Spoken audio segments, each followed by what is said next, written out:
അസ്സലാമു അലൈക്കും വറഹ്മത്തുള്ളാഹ്. പ്രിയപ്പെട്ട മക്കളെ, അൽഹംദുലില്ലാഹ് എല്ലാവർക്കും സുഖല്ലേ? നമുക്ക് 10ാം ക്ലാസ്സിൽ ദുറൂസുൽ ഇസ്ലാമിലെ 4ാമത്തെ പാഠം ഇയ്യാക നഅ്ബുദു വ ഇയ്യാക നസ്തഈൻ.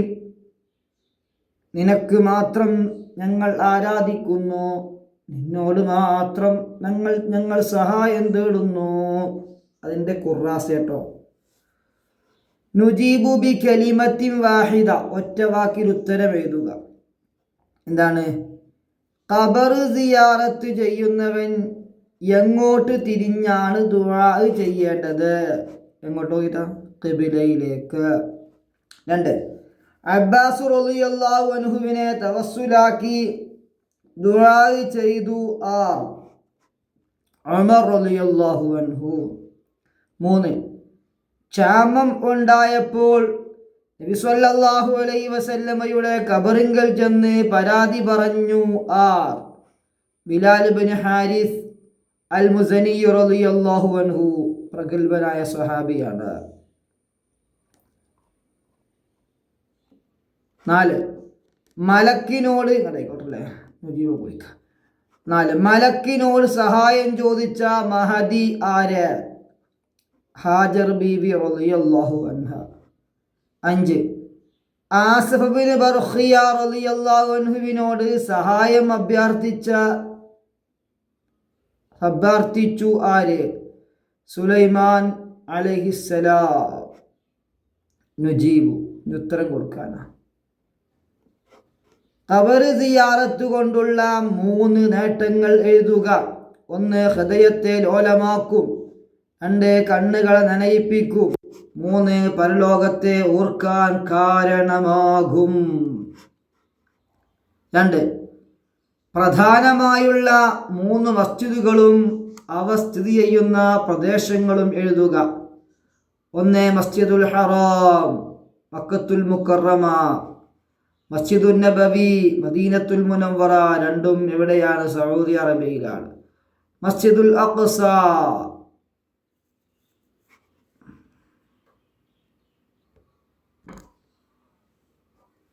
ഇസ്ലാം വിട്ടു. ഇനി അൽ മസ്ജിദുൽ ഹറാം, അൽ മസ്ജിദുൻ നബവി, അൽ മസ്ജിദുൽ അഖ്സ. പിന്നെ 3. മുൻഗാമികൾ മഹാന്മാരെ മുൻനിർത്തി തവസ്സുൽ ചെയ്യുന്നതിന് 2 ഉദാഹരണങ്ങൾ എഴുതുക. ചെയ്തതിനായിക്കോട്ടെ, ചെയ്തതിന് മാളി. 1. ഉമർ റളിയല്ലാഹു അൻഹു അബ്ബാസ് റളിയല്ലാഹു അൻഹുവിനെ മുൻനിർത്തി തവസ്സുൽ ചെയ്തിട്ടുണ്ട്. 2. നബി സല്ലല്ലാഹു അലൈഹി വസല്ലം വഫാത്തായതിനു ശേഷം അവിടുത്തെ മുൻനിർത്തി തവസ്സുൽ ചെയ്യാൻ ഉസ്മാൻ ഇബ്നു ഹുനൈഫ് റളിയല്ലാഹു അൻഹു എന്ന സ്വഹാബി പഠിപ്പിച്ചിട്ടുണ്ട്. ഇനി 4. ക്ഷാമമുണ്ടായപ്പോൾ ബിലാൽ ഇബ്നു ഹാരിസ് അൽ മുസനി റളിയല്ലാഹു അൻഹു എന്ന സ്വഹാബി ചെയ്തതെന്ത്?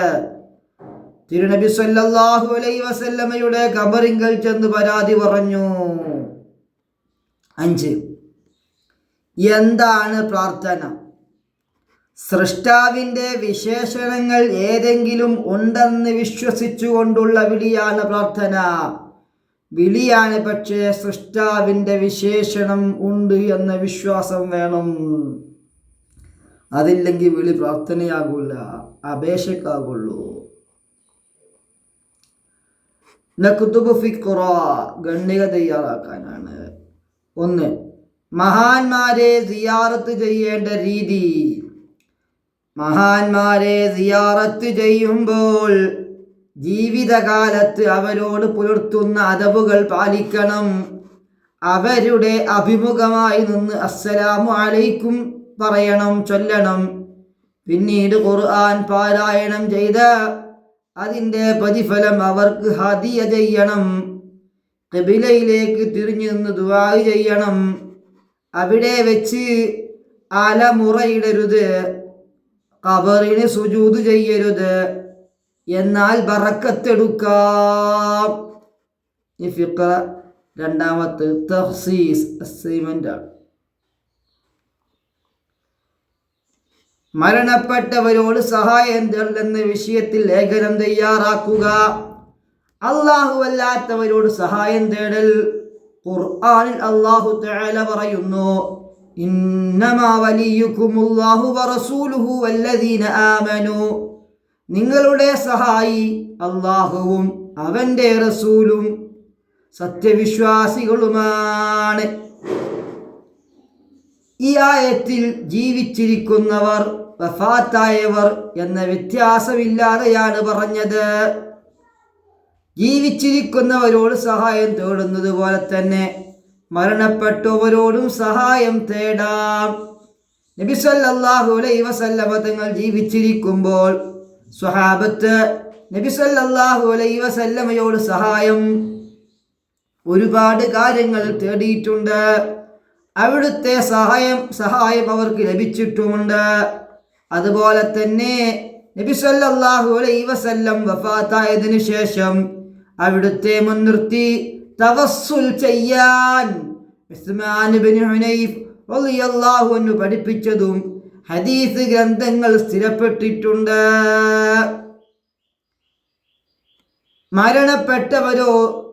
മരണപ്പെട്ടവർ അറിയുമെന്ന വിശ്വാസത്തോടെയുള്ള വിളിയും ആരാധനയല്ല. അങ്ങനെയെങ്കിൽ നിസ്കാരത്തിൽ നാം അസ്സലാമു അലൈക അയ്യുഹൻ നബിയു വറഹ്മത്തുള്ളാഹി വബറകാതുഹു എന്ന് നബി സല്ലല്ലാഹു അലൈഹി വസല്ലമ വിളിക്കുന്നതും മരണപ്പെട്ടവരെ വിളിച്ച് അവർക്ക് അസ്സലാമു അലൈക്കും പറയുന്നതും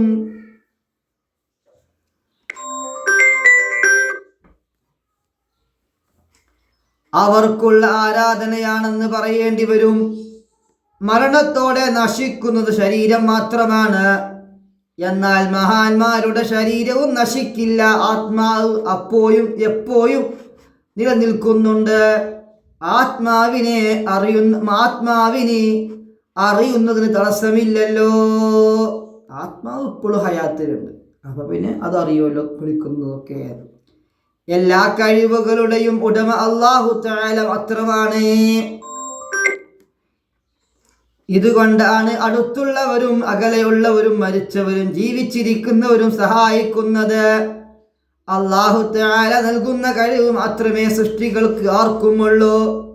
സ്വന്തം കഴിവുള്ളവൻ എന്ന അർത്ഥത്തിൽ അല്ലാഹു തആലയോട് മാത്രമേ സഹായം ചോദിക്കാൻ പാടുള്ളൂ. ഫാത്തിഹയിൽ പറഞ്ഞ വഇയ്യാക നസ്തഈൻ, നിന്നോട് മാത്രം സഹായം തേടുന്നു എന്നതിൻ്റെ അർത്ഥം അതാണ്. എന്നാൽ അടുത്തുള്ളവരെയും ജീവിച്ചിരിക്കുന്നവരെയും നമ്മുടെ സഹായികളാക്കി അല്ലാഹു തആല നിശ്ചയിച്ചതുപോലെ മരിച്ചുപോയവരെയും അകലെയുള്ളവരെയും നമുക്കറിയാത്ത മാർഗത്തിൽ സഹായം ലഭിക്കാൻ അല്ലാഹു തആല കാരണമാക്കാറുണ്ട്. ഇവിടെയൊക്കെയും സഹായിക്കുന്നവൻ അല്ലാഹു തആല മാത്രമാണ്. അസ്സലാത്തു വസ്സലാമു അലൈക യാ റസൂലല്ലാഹ്. അസ്സലാത്തു വസ്സലാമു അലൈക യാ ഹബീബല്ലാഹ്. അർഹമുർറാഹിമീനായ അല്ലാഹ്, നീ സ്വീകരിക്കണേ അല്ലാഹ്. ഞങ്ങൾക്ക് നല്ല ബുദ്ധി തരണേ അല്ലാഹ്. ഓർമ്മശക്തി തരണേ അല്ലാഹ്. നീ പൊരുത്തപ്പെട്ടവരായി ഞങ്ങളെ മാറ്റണേ അല്ലാഹ്. പടച്ച റബ്ബേ, ഞങ്ങളെ ഉമ്മ ഉപ്പ ഉസ്താദുമാർക്ക് മഗ്ഫിറത്ത് നൽകണേ അല്ലാഹ്. അല്ലാഹുവേ, അവരാരോഗ്യവും ആഫിയത്തും ഏറ്റിക്കൊടുക്കണേ അല്ലാഹ്. റബ്ബേ, ഖബറാളികളായ ഉമ്മമാരുപ്പമാര് ബന്ധപ്പെട്ടവരുണ്ട്, ഉസ്താദുമാരുണ്ട്. അവരെ ഖബറുകളൊക്കെ സ്വർഗമാക്കണേ അല്ലാഹ്. അവർക്കും ഞങ്ങൾക്കും ഖൈറ് നൽകണേ അല്ലാഹ്. ദുആ വസിയത്തോടു കൂടെ അസ്സലാമു അലൈക്കും വറഹ്മത്തുള്ളാഹി.